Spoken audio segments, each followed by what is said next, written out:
เมื่อคืนนี่บ่าวนงกะว่าตัวดีอกดีใจแห้งไปพี่น้องดีอกดีใจที่อายเพิ่นมาเยี่ยมมายามอีกครั้งหนึ่งในรอบเพิ่นเอาสิ่งของที่มีค่าให้บ่าวนงสิ่งนั้นก็คือเดี๋ยวบ่บอกดีกว่าไปพี่น้องเนาะเดี๋ยวไปรอลุ้นเบิ่งน้ำกันว่าคือหยังก็เลยเฮ็ดให้พี่น้องต่างซอยกันบ่าวนงกับซอยเพิ่นซอยจับเหล็กจับไม้นี่แหละพี่น้องเพิ่นกระแทกวัดคักแน่แล้วก็บ่าวนงว่าสิใส่กระเบื้องให้พี่น้อง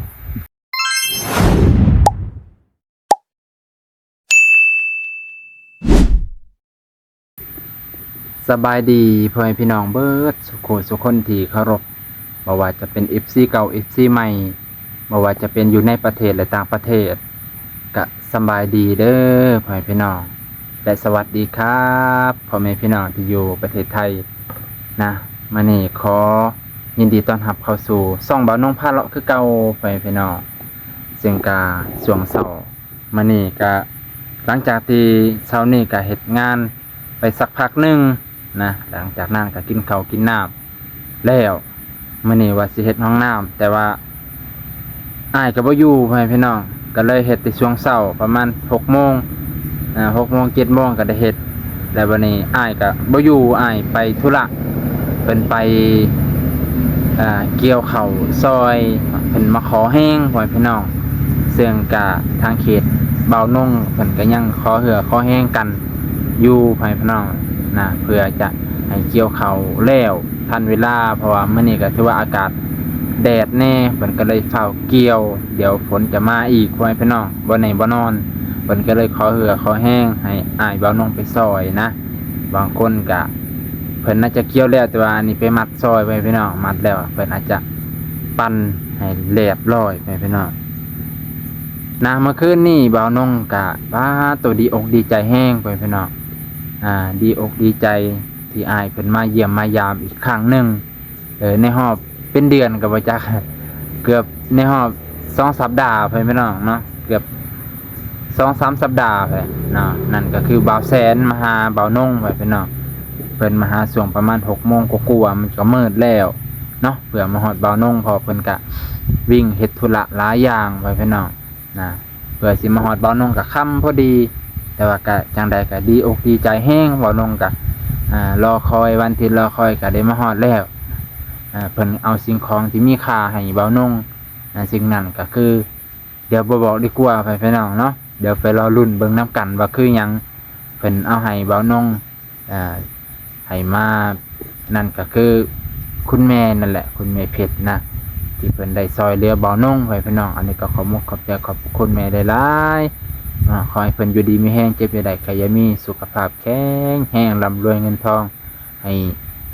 สุขภาพนั่นแหละพี่น้องสิ่งจำเป็นที่สุดในชีวิตก็คือสุขภาพแข็งแรงก็เฮ็ดหยังหาหยังก็สะดวกสบายพี่น้องเนาะคือนี่บ่าวแสนเพิ่นก็มากับบ่าวแสนบ่าวสาลีแล้วก็อ้ายเวียดพี่น้องเพิ่นก็มา3 คนพี่น้องมาตอนหัวค่ำหัวแรงเพิ่นมาจากเฮือนเอนวลแล้วก็มาหาบ่าวสวนแล้วก็มาหาบ่าวนงพี่น้องพอดีค่ำเลยนะคืนนี้ก็บ่าวนงก็ดีอกดีใจจนนอนบ่หลับนั่นแหละเพราะว่าสิ่งนี้ก็ถือว่า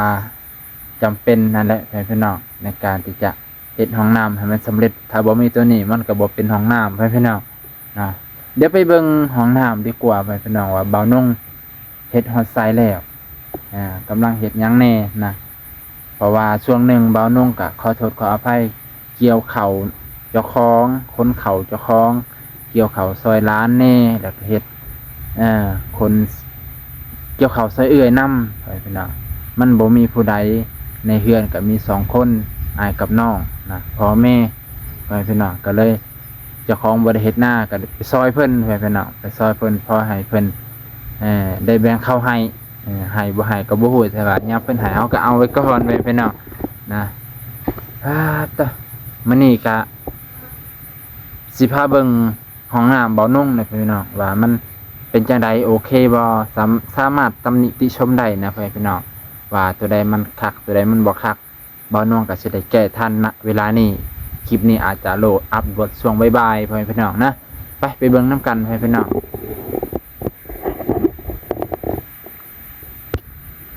พ่อแม่พี่น้องเนาะนี่กาห้องน้ำบ่าวนงพ่อแม่พี่น้องอากาศช่วงเช้านี่เบิ่งพ่อแม่พี่น้องป้าตะแดดจัดจ้างเสียเหลือเกินก็บ่เป็นหยังพ่อแม่พี่น้องแดดแบบนี้แหละฮังคักพ่อแม่พี่น้องจะได้เกี่ยวข้าวให้เรียบร้อยช่วงนี้พายุกับเขาบ่ว่าจะประเทศไทยประเทศลาวกับเขาคือกันพ่อแม่พี่น้องจะได้ก็สู้ๆเป็นน้ำกันแต่ละว่าส่วนหลายทางไทยนี่เพิ่นสินักไปทางไหนอุ้ยเขายังบ่ทันเกี่ยวเพราะว่าช่วงนี้ทางไทยนี่เพิ่นอาจจะยังบ่เกี่ยวบางพื้นที่พ่อแม่พี่น้องส่วนหลายก็ยังบ่ทันเกี่ยวเพราะว่าบ่าวน้องเคยอยู่ไทยเดือนพฤศจิกายนนี่เพิ่นส่วนหลายยังบ่ทันเกี่ยวเกือบธันวาปลายธันวาเพิ่นจะได้เกี่ยวพ่อแม่พี่น้องนะอันนี้ก็ขอเป็นกำลังใจให้พ่อแม่พี่น้องชาวไทยเบิดสุขให้ผ่านพ้นวิกฤตน้ำท่วมนะน้ำท่วมก็คือท่วมเข่านั่นแหละพี่น้องท่วมเพื่อนซ่านแล้วก็อีกประเทศหนึ่งที่เจอพายุลูกนี่หนักที่สุดนั่นก็คือประเทศฟิลิปปินส์พี่น้องฟิลิปปินส์เนี่ยก็โอ้ยหนักหนาสาหัสพี่น้องนะอันนี้ก็ส่งมอบกำลังใจให้ถ้าผู้ใดเห็นคลิปนี้ก็กดแชร์ไปให้เพิ่นนะพี่น้องโอ้ตาดีตนพี่น้องประเทศฟิลิปปินส์เพิ่นก็เจอวิกฤตน้ำท่วมเดือน12ลาวว่าสั้นๆแต่ว่าพี่น้องเดือน11สากลเดือน12ลาวก็ทางนี้ก็บ่คิดบ่ฝันว่าฝนสิตกยามนี้พี่น้องโอ้ยพายุก็มาเนาะมันก็เลยก็ภัยธรรมชาติเนาะมันห้ามกันบ่ได้พี่น้องบ่ฮู้อนาคตนะภัยธรรมชาติจักเป็นสิมาตอนใดนะพี่น้องสิพามาเบิ่งอันนี้ก็คือข้าวที่เฮ็ดไว้เรียบร้อยพี่น้องวัดเรียบร้อยแทกเรียบร้อยแล้วนะเพราะว่าอ้ายเพิ่นก็แทกวัดให้กะให้เพิ่นว่าเพิ่นก็เคยเฮ็ดเฮือนแน่เพิ่นก็เลยมีประสบการณ์ในด้านเฮ็ดนี่เพิ่นก็เลยเฮ็ดให้พี่น้องต่างซอยกันบ่าวน้องก็ซอยเพิ่นซอยจับเหล็กจับไม้นี่แหละพี่น้องเพิ่นก็แทกวัดคักแน่แล้วก็บ่าวน้องว่าสิใส่กระเบื้องพี่น้องกระเบื้องเพราะว่ากระเบื้องเก่าบ่าวน้องให้มีของพอเพิ่นหลังจากที่เพิ่นเฮ็ดเฮือนแล้วพี่น้องกระเบื้องเพิ่นเหลือหลายประมาณ20แผ่นเลยนะบ่ได้ว่าเหลือหลายดอก20แผ่นแต่อันนี้คิดหลายแล้ว24แผ่นขาดอยู่4แผ่นพี่น้องถ้าว่าเอาใส่แบบเต็มๆนะพี่น้องเอาใส่แบบให้มันหล่นออกมาประมาณ30เซนนะก็สิประมาณ24แผ่นประมาณนี้พี่น้องแต่ว่ามันมีแค่20แผ่นมันก็เลยสิได้ขยับเข้าอีกพี่น้องสิได้ขยับกระเบื้องบ่ให้มันหล่นออกมาหลายใส่เกือบติดกับนี่แล้วพี่น้องนะออกมาหน่อยหนึ่ง10เซนหรือประมาณไม้นี่แหละประมาณไม้ตัวนี้แหละโอ้ยว่าจะให้มันงามๆแหละแต่ว่ามันก็จะได้แล้วมันบ่พอเนาะกระเบื้องกับบ่แน่ถ้ามีเงินก็เก็บไว้เอาไว้เท่าหน้าไปซื้อเอาให้พี่น้องถ้ามีเงินสิซื้อจัก4แผ่นมันสิขาดเหลือเท่าใดเนาะสมมุติว่า4แผ่นก็ทางหน้าเอาไว้ที่ทางหน้าทางพุ่นมุ่งให้เบิดเอาไว้ที่ทางหน้า4แผ่นนะอันนี้ก็คือแบบที่จะได้เฮ็ดไปพี่น้องเอามาเบิ่งทางในบัดนี้มาเบิ่งทางในนะไปพี่น้องนี่สิ่งที่บ่าวแสนเอามาให้คืนนี่พ่อแม่พี่น้องตาตะสวมนั่นเองไปพี่น้องบ่าวนุ่งขุดท่อตัวนั้นแล้วก็ใส่ไม้ตั้งเสาไม้ตั้งท่อไม้พอดีเลยไปพี่น้องพอดีเลยซุปท่อนั่นก็เล็กประมาณนี้เลยไปพี่น้องความยาวของท่อประมาณนี้ตามที่ซองเบิ่งแล้วประมาณนี้แต่ว่ายามเฮาเทพื้นแล้วมันก็สิลดประมาณนี้ไปพี่น้องเพราะว่าสิเทพื้นให้มันสูงแน่ให้มันวิดกับขอบนั่นแหละกับคานเพื่อจะได้เจาะท่อออกแล้วก็ระบายน้ำออกฟังผลเลยนะพ่อพี่น้องแล้วก็ต่อมาก็นี่บ่าวน้องก็สิหาไม้เศษแบบนี้มาสานให้มัน ให้มันอันเบิดซะอีกเส้นหนึ่งเนาะ2 เส้นตัวนี้น่าจะเอาออกแล้ว2 เส้นให้มันตัวนี้ก็สิหาเศษไม้เอามาใส่ให้พี่น้องเศษไม้ให้มันชุดพอดีอีก2 เส้นตึ๊บๆสานไว้เพื่อยันมันแตกให้พี่น้องอนาคตยันมันแตกบ่แน่บ่นอนอันนี้ก็เรียบร้อยแล้วได้อพี่น้องถ้าเทพื้นปึ๊บแล้วก็เอาสวมใส่หัวสวมใส่แล้วก็ถือว่าเรียบร้อยใช้งานได้เลยพี่น้องแล้วก็บัดนี้ก็บล็อกอ่างน้ำตรงนั้นพี่น้องก็อ่างน้ำตรงนั้นแล้วก็ถือว่าแล้วนะทางนี้ก็เฮ็ดมองอาบมองอาบก็สิมองอาบบางนี่ก็บางเทื่ออาจจะบ่ได้ก่อบางเทื่ออาจจะซื้อเป็นถังเอาให้พี่น้องนะบางเทื่อมันก่อมันอาจจะลำบากเพราะว่าหยังน้ำมาดานของบ่าวนงมันเป็นตะกอนแล้วมันเป็นวุ้นพี่น้องพอเฮาเปิดขึ้นมาแล้วเฮา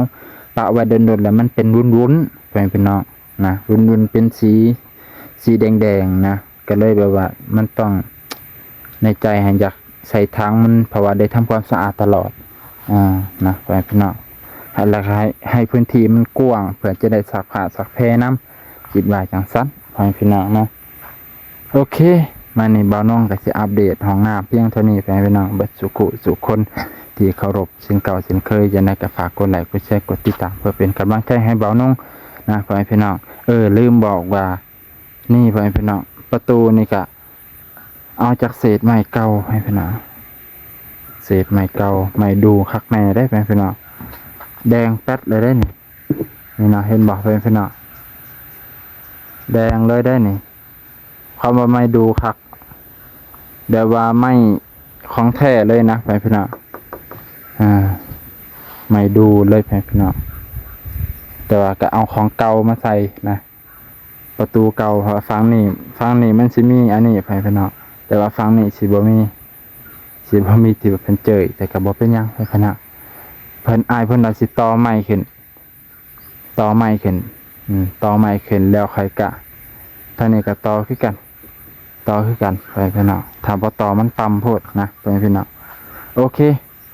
ลุงป้าพ่อแม่พี่น้องเบิดสุคนบ่าวน้องก็สิจบเพียงเท่านี้อากาศก็ร้อนแรงเป็นไรก็ฝากกดไลค์กดแชร์กดติดตามเพื่อเป็นกำลังใจให้บ่าวน้องนี่เด้อพี่น้องเบิดสุคนขอบคุณขอบพระคุณหลายๆขอบพระคุณหลายๆ